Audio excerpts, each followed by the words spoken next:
orang-orang Palestina sekarang kan keturunan Yahudi yang Umar itu dong. Itu dia. Itu penelitian banyak banget. Aku tuh merinding ketika ngeliat itu. Ternyata Bener. Salah satunya adalah berhala bentuk Allah.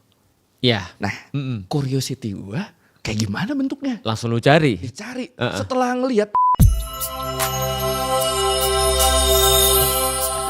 Nah, tapi yang kocak dari sejak gua kenal Ustadz Felix deh. Kan kita suka diskusi-diskusi sampai midnight ya. Pernah kita bubar jam 12 ngerasa masih pagi. Itu kok kecepatan kita ya. Betul. Kok biasanya nggak segini ya? Biasa jam 2 kita bubar jam 12. Betul. Nah, nih setiap Ustadz Felix selalu kita ngobrol-ngobrol tuh selalu bilang gini, lu bahas deh tuh itu. Itu suka ada yang request, Tat. Gue bayar. Sakti tuh. Atau enggak, gue suka mikirnya ini kayak akunnya Ustadz Felix nih. Dia bikin second account nih buat seolah dia ini. Itu udah beberapa kali kayak Anunnaki. Anunnaki. Sejarah udah kalender. Anunnaki udah. Oh. Itu meluruskan nggak ada alien-alien. Itu emang cuma ya ini aja dewa-dewa orang Sumeria dulu kan. Betul. Sejarah kalender. Itu ternyata Udah lu bahas juga? udah Keren. susah lagi itu. Iya, banyak ya. Nyusun ini gimana ya biar simple tapi masih ini. Itu berarti cukup susah. lu udah tahu kenapa bulan Januari, Februari tiba-tiba ada Oktober, September. Dulu kan nggak ada. Dulu kan bulan tuh dimulai dari Maret kalau nggak salah. Oktober artinya 8 malah sekarang jadi bulan 10. Artinya kan okta jadi bulan 10. Karena itu karena ada 2 bulan yang ditambah kan. Iya, betul. Itu udah dipelajarin. Nah, terakhir tuh ngobrol sama Ustadz Felix kita bahas sejarah orang Palestina. Oke. Terus nggak lama dari situ selang seminggu ada yang DM bener. Oke. Mungkin ya akunnya Ustadz Felix lagi. Lu kan bahasnya sejarah orang Israel mulu. Coba dong bahas orang Palestina gitu-gitu. Benar lagi, ini ada lagi nih kejadian. Cuma sekali-sekali biar doi bertanggung jawab kan. Gua lagi suruh tanggung jawab. Jadi udahlah bahasnya bareng Ustadz Felix aja lah buat ini. Jadi kita bahas coba Tat. Sejarah orang Palestina sebenarnya mereka tuh dari mana sih? Ya, aku pernah juga coba untuk lakukan beberapa riset kecil lah tentang Palestina tuh dari mana ya. Yang aku dapat ternyata ini masuknya jauh ke ujung daripada zaman Bronze Age. Jadi zaman tembaga. Bronze Age. Nah, jadi ujungnya itu ada yang lu pernah bahas, ada masa-masa kehancuran bumi itu loh, Bro. 536. Iya, tapi ini bukan 536. Iya, kalau 536 kan mendekati Rasulullah lahir kan ya. Iya. Kalau ini jauh sebelumnya, minus 1200-an. The collapse 3.300 Bronze Age. 3.300 sampai 1.200 ujungnya. Ya. Nah, N-nya itu ada satu kejadian ini ngeri banget. Jadi di situ sejarawan mencatat tiba-tiba ada banyak data hilang. Ada banyak data hilang dan menyeluruh.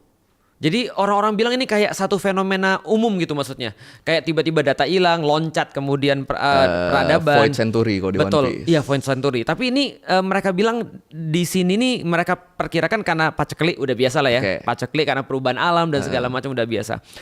Perang itu udah biasa. Tapi yang satu yang di highlight itu ada kemunculan namanya Sea People. Ini ada data-data sea laut. Iya, orang-orang laut. Sea People. Jadi bukan manusia ikan ya, bukan. Jadi sea people. Jadi kemunculan orang-orang dari laut yang merajai laut Mediterania, ngabisin seluruh peradaban. Kaget juga aku nih ketika ngeliat kayak gini-gini. Jadi kayak kemunculan banyak orang-orang laut yang dia tuh pergi kemana-mana dan ngabisin seluruh peradaban. Dan ada satu sea people ini, ada satu grup, mereka julukin diri mereka namanya Peleset. Nah, Peleset ini mau naklukin Mesir, bayangin lu. Jadi ada ini orang-orang ini mau naklukin Mesir gitu loh, maksud naklukin satu kerajaan besar. Berarti gini, si people ini kan mereka terdiri dari beberapa kelompok ya. Salah satunya namanya Peleset. Nah, dan si people ini yang paling dekat ya, kata mereka adalah orang-orang Yunani. Keturunan Yafit. Yafit. Jadi Sem, Ham, Yafit kan 3 anaknya Nuh. Nah, Yafit ini kan ganas nih. Salah satunya lu juga keturunan Yafit lu. Oh iya? Iya, Indonesia setengah Yafit, setengah Ham. Cina Yafit, Turki Yafit, Rusia Yafit, hampir seluruh Eropa Yafit, Attila the Hun itu Yafit. Asia Tenggara Yafit tuh berarti. Mongol Yafit. Ya'juj dan Ma'juj mungkin Yafit. Oke. Nah, jadi keturunan Yafit ini merajalela di mana-mana. Si people ini salah satunya nyerang Mesir. Kalah. Menurut beberapa data ya. Setelah kalah mereka dipindahkan ke perbatasan daripada Mesir yang waktu itu ada di Gaza. Nah, menghunilah orang-orang di sini, orang-orang Peleset bersamaan dengan orang-orang Kanaan. Yang pada saat itu Kanaan udah banyak hancur. Iya, iya. Kanaan gabung sama, jadi Peleset sama Kanaan ini gabung jadi Filistin. Oke. Dari kata-kata Peleset itu. Nah jadi Filistin dalam arti yang ancient itu adalah gabungan orang-orang Peleset sama orang-orang Kanaan ini. Iya. Nah itu Peleset, Filistin. Oh, jadi Filistin itu. Jadi Filistin, jadi gabungan orang-orang ini dan mereka mendiami di daerah itu dan mereka bentuk banyak sekali kota-kota. Nah itu awalnya tuh awal ceritanya. mula, sebelum jadi negara Palestina. Sebelum jadi negara Palestina. Nah kaum Filistin ini gabungan Kanaan sama orang-orang Peleset yang kemudian memang jago perang ini, mereka ini akhirnya mendiami di daerah Sinai sampai ke Gaza. Dan akhirnya menurut beberapa sumber, sekali lagi kita nggak pasti ya, karena kalau kita bicara ini kan kita bicara benar-benar sumber ya. Yang sumber yang kita dapat bahwasanya mereka ini yang disebut dengan orang-orang, bisa jadi ya orang-orang Amalik, yang dikatakan orang-orang yang mulai memerangi pertama kali kaum Nabi Musa ketika Exodus, ketika pergi dari Mesir ke tanah terjanji. Oke. Kalau di dalam Al-Quran kaum Jabbarin sama ya, kaum yang keras perlawanannya, yang kaum perang lah kira-kira begitu. Nah setelah kemudian mereka itu perang dan kemudian mereka kehilangan wilayah, akhirnya didiamilah sama Israel itu, Bani Israel. Nah, gitu. Nah ketika orang-orang Peleset tadi menyerang Mesir, ya. Posisi Bani Israel tuh di Mesir berarti waktu itu? Posisi Bani Israel waktu itu, jadi menariknya gini, dikatakan bahwasanya Peleset itu muncul akhir daripada Bronze Age, berarti 1200-an. 1200 berarti itu sudah Exodus. Itu ya tahun Exodus ya? Iya, berarti Exodus 1400-an, minus 1400-an. Berarti minus 1400-an Exodus, lalu kemudian minus 1200-an kemudian Peleset ke sana. Berarti waktu itu Firaun, sudah zaman Firaun. Bani Israel sudah bentuk negara.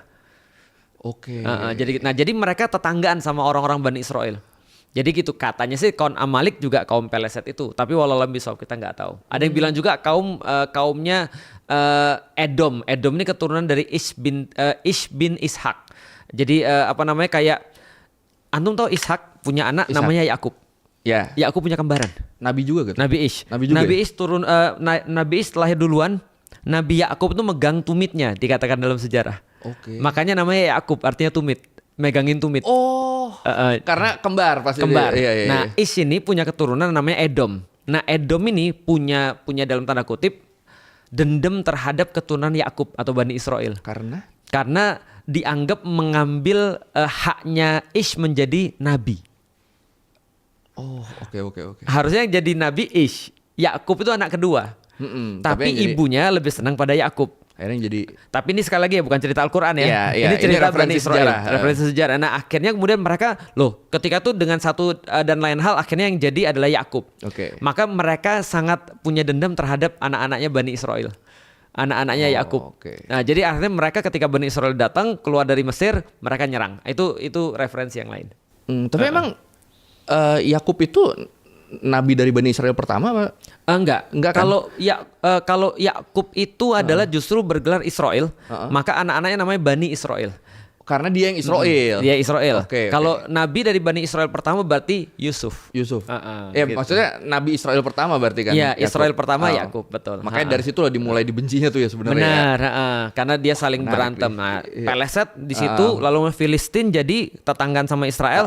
Ketika dihabisin Israel Utara dan Yahudi Selatan, jadi kan kepecah dua Bani Israel. Pertama kerajaan Israel, dua kerajaan Yehuda. Nah, dua-duanya dihabisin sama Assyria sama Babilonia. Peleset masih di situ, Filistin tuh masih di situ. Masih stay di situ. Nah, yang menjadi perubahan besar yang harus diingat sama teman-teman sepulang sekolah ini adalah ketika terjadi pengusiran Yahudi besar-besaran pada tahun 135. Jadi kita loncatnya agak panjang nih. Dari sebelum Masehi 1400-an, 1400 ke 135 Masehi. 135 Masehi. Pada saat itu wilayah itu namanya Yudea. Oke. Yudea karena kenapa? Karena yang tinggal adalah orang-orang keturunan daripada Yehuda. Maka namanya Yudea. Orang-orang yang tinggal di Yudea namanya Yahudi. Jadi perpindahan antara Bani Israel menjadi Yahudi doang. Tapi sebenarnya di lokasi yang sama kan? Di lokasi si Peleset itu tinggal dulu. Betul, namanya Yudea. Jadi Yudea. Nah, Yudea ini ribut mulu, bro. Jadi mereka ini adalah kayak orang-orang zaman sekarang, mereka sok bener. Gitu kan ya, yang lain disalah-salahi. Aja berarti lu suka so bener tuh komen-komen galak lu Yudea banget lu. Iya, jangan-jangan ada gennya tuh, jangan-jangan tuh. Galak kalau komen, merasa paling benar sendiri. Dulu gak ada sosmed aja. Orang bahas dinosaurus diraguin keislamannya. Iya. Iya kan. Nah, ini rese-rese nih Yudea. Iya, rese-resenya tuh mirip banget tuh. Nah, lama-lama ketika rese bikin pemberontakan. Oke. Namanya pemberontakan Bar Kokhba. Nah, besar sekali pemberontakan ini, lalu kemudian orang-orang kaisar dari Romawi namanya Hadrian mengatakan it's enough, cukup. Kalian nggak boleh lagi pemberontakan, kalian nggak boleh lagi tinggal di sini. Diusirlah mereka semua. Daerah Yudea diganti menjadi nama aslinya, Syria Palestina. Syria Palestina. Ya. Syria diambil dari kata Assyria. Ya, Syria. Palestina berasal dari kata Peleset itu. Nah, itu jadi wilayah Syria Palestina. Kotanya diganti dari Yerusalem menjadi Aelia Capitolina. Itu ceritanya. Itu zaman Roma berarti. Zaman Roma, Zaman 135. Dan seluruh Yahudi di-ban, nggak boleh masuk lagi. Sampai Umar datang baru mereka boleh masuk. Sebenarnya ini malah Umar ya yang Ya, di sini. itu dia tuh. Jadi Umar itu ya, aku agak ini juga sih. Materi Itiba kemarin nih sebenarnya. Iya, aku agak kesel juga sih sebenarnya. Bukan kesel sama Umarnya ya, kesel sama kenyataannya. Karena Umar pada saat itu ketika dia nerima kunci, pendeta Sophronius bilang begini, Umar ada satu syarat, kami mau nyerahin kunci kepada engkau. Syaratnya adalah kamu tidak boleh mengizinkan orang Yahudi balik lagi ke sini. Udah disebut tuh sebenarnya. Disebut. Umar bilang saya nggak bisa. Karena ini kota bagi semua. Saya harus berlaku adil. Saya harus berlaku adil pada semua. Yahudi boleh masuk. Makanya seluruh Yahudi bisa masuk lagi pasca Umar membebaskan Baitul Maqdis.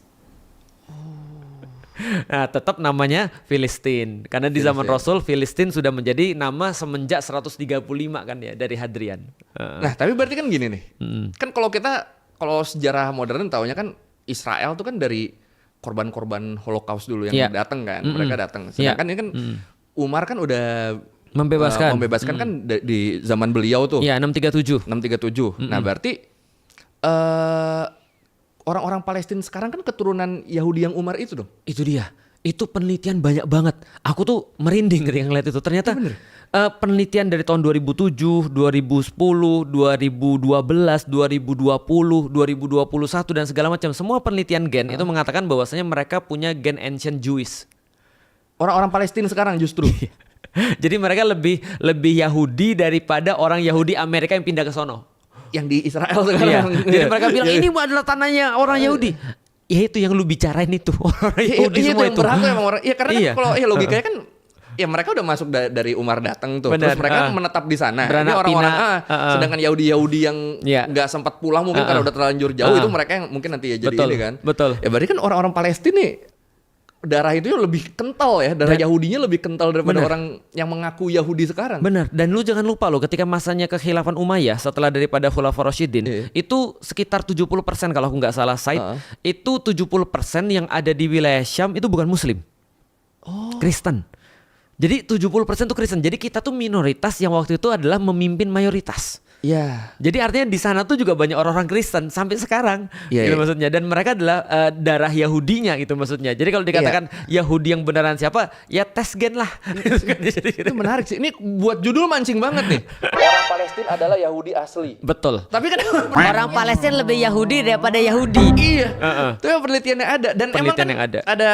Nah ini sebenarnya hal-hal yang suka gue ngomongin sama Ustadz Felix terus. Kapan mau bahas ya? Takut.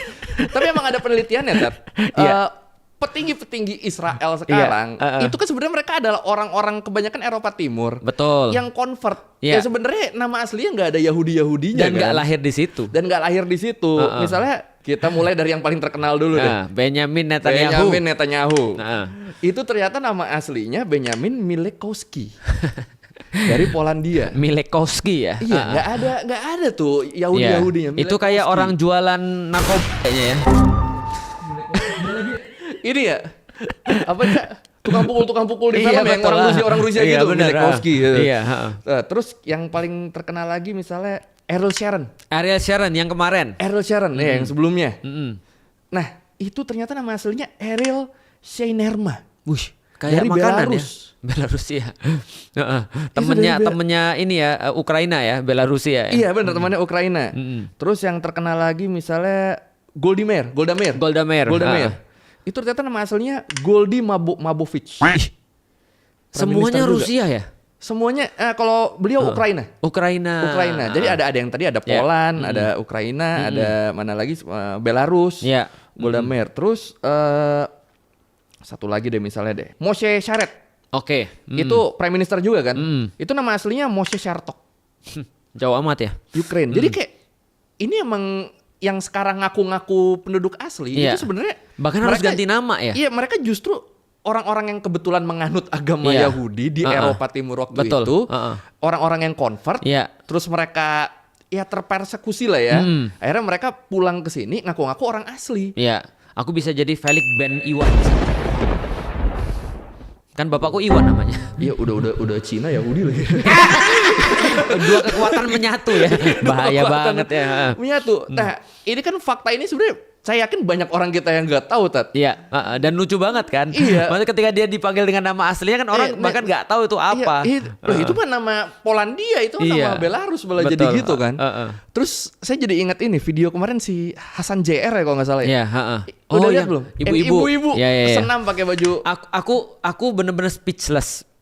Bahkan kalau aku ketemu ibu itu aku nggak tahu mau ngomong dari mana. Iya, terus kan ketika kan ada tuh ditanya kenapa ibu pakai baju itu, dibilangnya karena Bani Israel tuh banyak disebut di Al-Quran 40 sekian kali emang kalau nggak salah kan. Iya, syaiton lebih banyak disebut.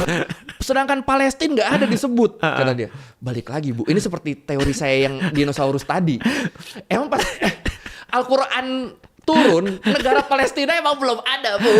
Kalau Israel emang kebetulan namanya mirip sama Bani Israel. Iya, Emang betul. belum ada Bu namanya. Cuma kan di situ terus ada disebut Baitul Maqdis di Al-Quran. Emang nggak mau narik balik Ada lagi. Masjidil Aqsa. Masjidil Aqsa itu banyak Ardul referensi yang Muqaddasah. mengarah ke Palestina. Cuma karena nama Palestina tidak ada di Al-Quran, dia bilang ini tidak benar, Palestina tidak ada, tidak berhak kita bela. Justru Bani Israel yang banyak. Itu bener, speechless baca itu. Iya. Waduh, ibu. Aku nggak kayak antum ya. Antum kan sabar banget ya. Serius, lu kan sabar banget. Sampai yang kemarin-kemarin aja yang kita bahas tuh lu urusin kan. Kalau aku lihat tuh, aku harus mulai dari mana ngomong sama emak-emak ini. Iya sih. Iya sih. Kan makanya kan lebih baik gak usah dan diomongin ini lah. sih, dan kalau apa ya? Kalau gitu dia harus mau ngelepas semua yang udah dia pegang di kepala dia kan untuk membuka sudut pandang baru. Itu kayaknya dengan cara ngomongnya udah susah sih. Ya. Karena gini ya bro, aku bukan pertama kali sih ketemu dengan orang kayak gitu. Dan aku udah Maksudnya pernah ketemu orang olahraga pakai baju Israel juga tuh. menemui orang-orang yang kayak apa, yang dia udah merasa dia udah enough gitu maksudnya. Dia tidak dalam stance untuk mencari gitu maksudnya. Itu gue udah yakin ini pasti bener udah. Iya, dan dia tuh menyampaikan semua data itu yakin banget loh. Iya. Padahal semua datanya tuh ya Allah mau dibahas dari sisi mana pun salah gitu maksudnya. Kan ini adalah banyak disampaikan. Aku bilang kita tuh mulai baca Quran, auzubillahi minasyaitonirrajim gitu kan ya. Itu yang kita ngomong. Iya. Syaiton berapa banyak di dalam Al-Quran, iblis berapa banyak di dalam Al-Quran, belum tentu benar yang banyak itu. Iya, banyak belum tentu bener. Maksudnya yang banyak mau lu imani terus. Iya, Belum. Iya, mainnya kenapa jadi kuantitas ya? Kuantitas penyebutan. Lu pernah tahu ada seorang anak dikasih nama ibunya Muhammad Rojim. Tunggu, rojim nih apa nih? Terkutuk. Kan auzubillahi minasyaitonirrajim. Rojim. Pengennya ngambil dari Al-Quran sebenarnya. Padahal ada syaiton nih rojim. Syaitonnya di skip jadi Muhammad Rojim. Rojim. Langsung disuruh ganti sama orang. Ibu nggak tahu artinya apa? Nggak tahu. Ibu tahu dari mana? Dan kan kita baca tiap hari. Tapi kan nggak motong tengah-tengahnya. Lah ya Waduh, makanya Muhammad kacau. Rojim. Serius. Ada yang namain begitu. Aku bilang ya Allah lucu banget. Maksudnya kita bisa amazed dengan tingkah laku orang-orang yang mereka nggak punya ilmu. Karena gini ya, lu tahu nggak, manusia itu kalau ibarat mobil, maka ini adalah remnya. Kalau ini nggak dipakai, dia nggak ada rem. Belum. Iya, jadi kita amazed dengan apa yang bisa dilakukan oleh orang-orang nggak punya ilmu gitu maksudnya. Karena dia nggak ada yang batasin. Tapi Ustadz Felix setuju sih kalau dibilang ini adalah remnya. Iya, Karena memang. kan sebenarnya curiosity yang berbahaya, yang terlalu, Iya. yang tidak terkontrol juga tidak bagus kan. Iya, benar. Itu pernah terjadi ke saya Tat Oh sebenarnya. iya, baru aku mau ngomong. Contohnya kan kamu. Iya. Jadi kalau belum tahu, gue kan pernah bahas ini Jazirah Arab sebelum Islam. Oke. Nah itu kan di sekitar Ka'bah tuh kan banyak banget patung-patung Iya. berhala-berhala kan. Betul. Salah satunya adalah berhala bentuk Allah.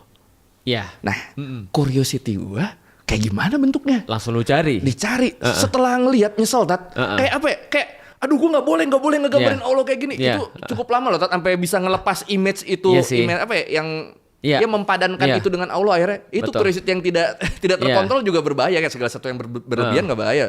Berbahaya lah. Gua relate Cuma sih. itu yang terakhir saya rasakan, ngapa gue nyari sih anjir. Jadi di situ jadi misalnya ada orang nyebut Allah Iya. tuh yang kegambar tuh patung Iya. itu cukup lama ngelepasnya sebulan Iya. 2 bulan deh. Ayo nggak Iya. boleh kayak gini, nggak boleh kayak gini. Aku relate karena pas aku baru masuk Islam aku juga sama. Aku berdoa kan, ya Allah yang kebayang Yesus.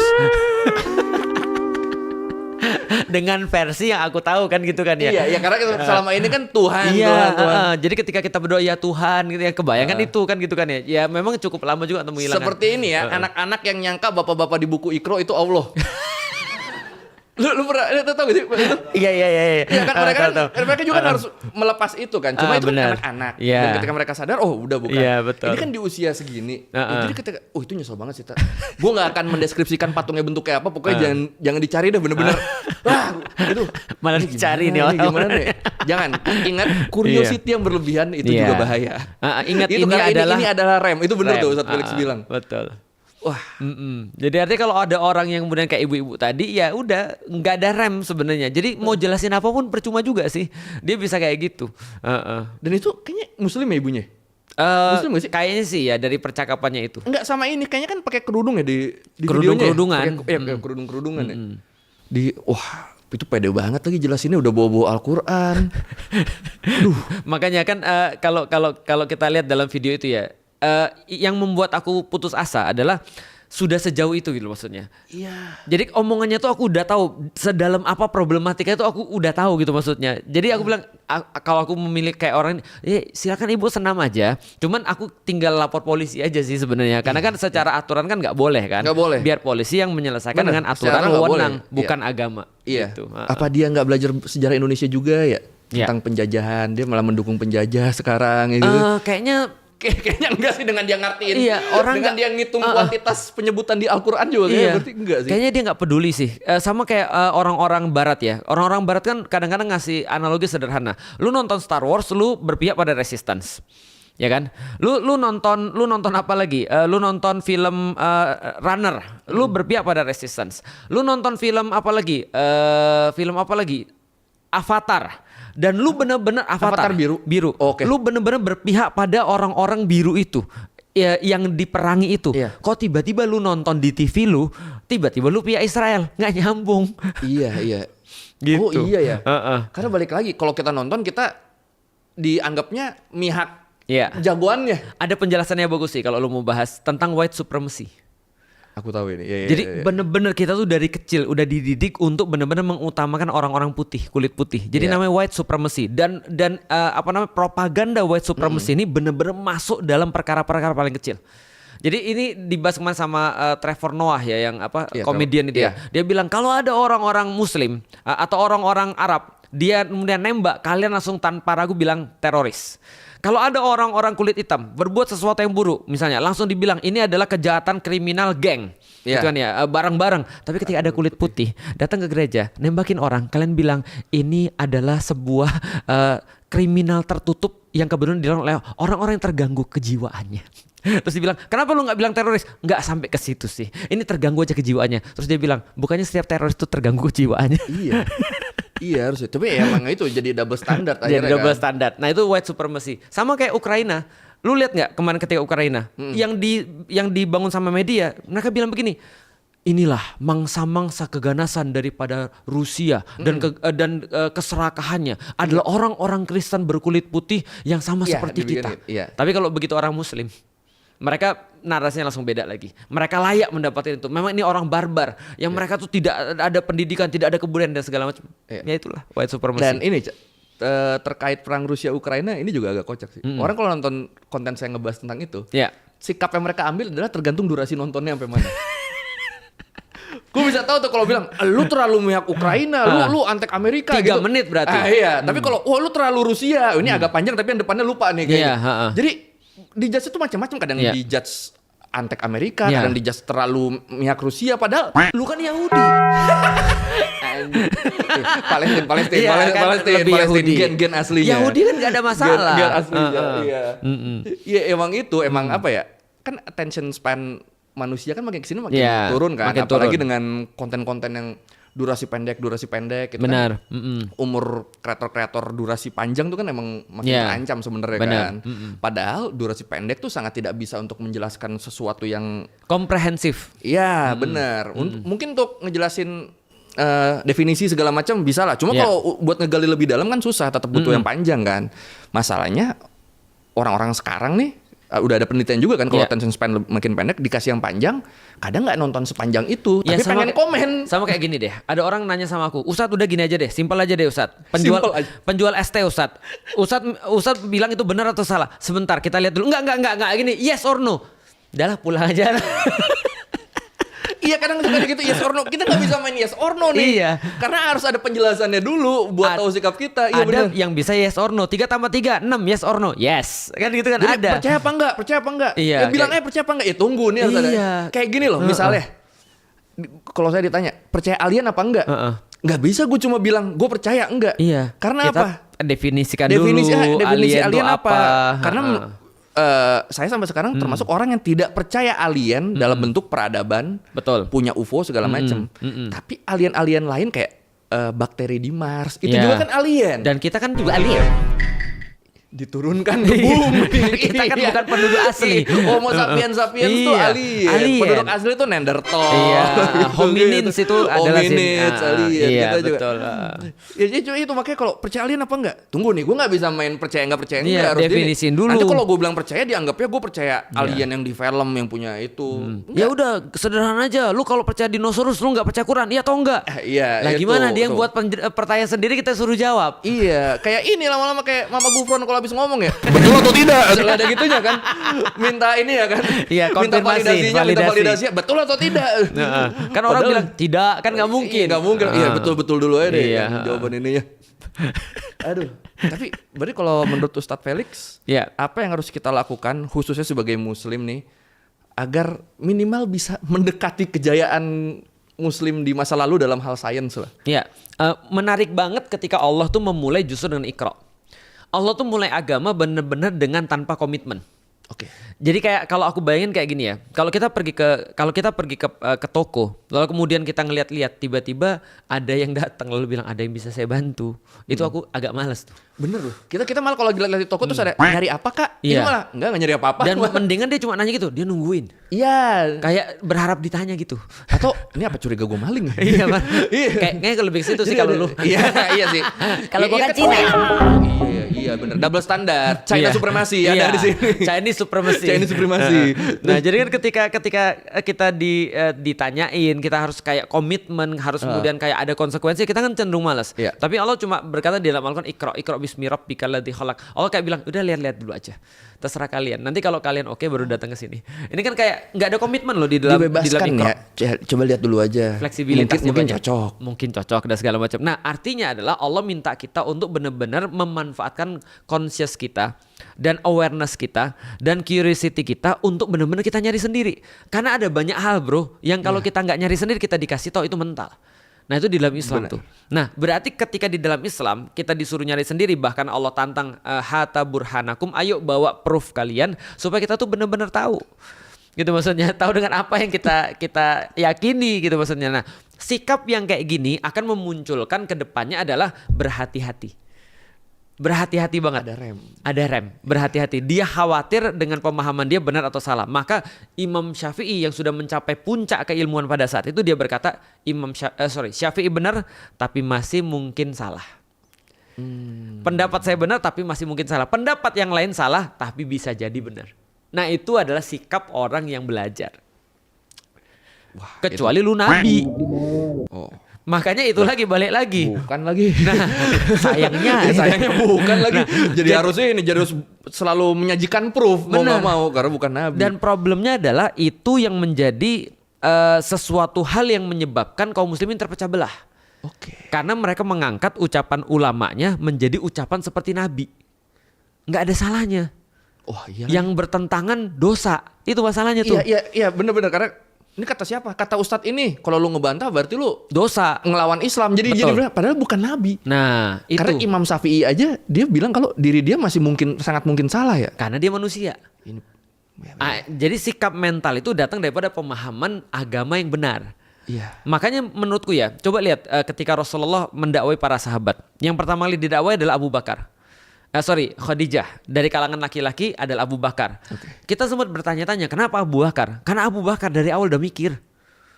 Lu lihat nggak sih Abu Bakar? Abu Bakar tuh punya banyak uang. Semua orang punya masalah datang ke dia karena nyari solusi. Berarti kan dia pinter, gitu kan ya. Nah baru ketika Abu Bakar, baru kemudian orang yang terdekat Ali. Ali umur 7 tahun udah pertanyaannya kritis, pinter juga. Baru kemudian Zaid yang kemudian menjadi anaknya beliau untuk diajarin sedikit demi sedikit. Berarti sebenarnya kan dalam mengajarkan Islam di awal-awal pun sudah ada strateginya, Tat? Sudah ada strateginya. Ya kan ini Abu Bakar, maksudnya nggak asal pilih ini Abu Bakar kenapa? Soalnya dia dekat sama gua, nggak cuma itu kan. Ada ini Abu Bakar karena dia gini. Ali karena dia gini. Betul. Nggak langsung kita langsung ngomong aja lah ke semua orang, nggak langsung gitu kan. Katanya 4 orang ini adalah perwakilan daripada seluruh karakter manusia. Perempuan diwakili oleh Bunda Khadijah, lalu kemudian anak kecil atau anak muda diwakili oleh Ali, tokoh-tokoh atau orang dewasa diwakili oleh Abu Bakar, dan orang yang tidak punya kemerdekaan diwakili oleh Zaid bin Harithah. Wah ini baru tahu nih gue yang ini. Iya gitu, itu luar biasa tuh. Itu perwakilan. Nanti Khulafaur Rasyidin juga 4 perwakilan. Jadi beda-beda semua. Kalau kita kan sekarang ada koleris, sanguis gitu kan ya. 4 juga kan. Iya benar. Nah itu mewakili itu. Kira-kira itu ya. Kalau mau dimudahkan ya. Nanti habis ini sesat, mana ada itu di dalam Al-Qur'an. Coba sebutkan koleris di dalam Al-Qur'an. Capek deh. Iya. Tapi itu tadi itu balik lagi Iqra tadi itu. Iqra. Itu maknanya tidak coba baca. Ya. Itu gara-gara Ustadz Wimar ngomong gitu. Malam itu saya mendeklarasikan diri saya sebagai Wimarlisius. Itu. Udah mulai ya. Berarti bentar lagi antum akan memonetisasi seluruh ini keahlian antum. Enggak, sebentar lagi saya nyerang Panji. Bukan dari dulu lu udah nyerang Panji lu. Udah dari dulu kan lu nyerang Panji. Iya, sebenarnya itu sih message yang pengen gue sampaikan dengan Ustadz Felix adalah sains sama agama tuh beriringan, bukan bertentangan. Jadi dan karena kita bukan nabi, ketika kita membantah sesuatu ya kita tetap bawa proof-nya. Ngomongnya jangan gitu, kita bukan nabi boy. Iya, namanya manusia bukan nabi boy. Caca gambar gue Caca. Gua kampleng ya. Iya.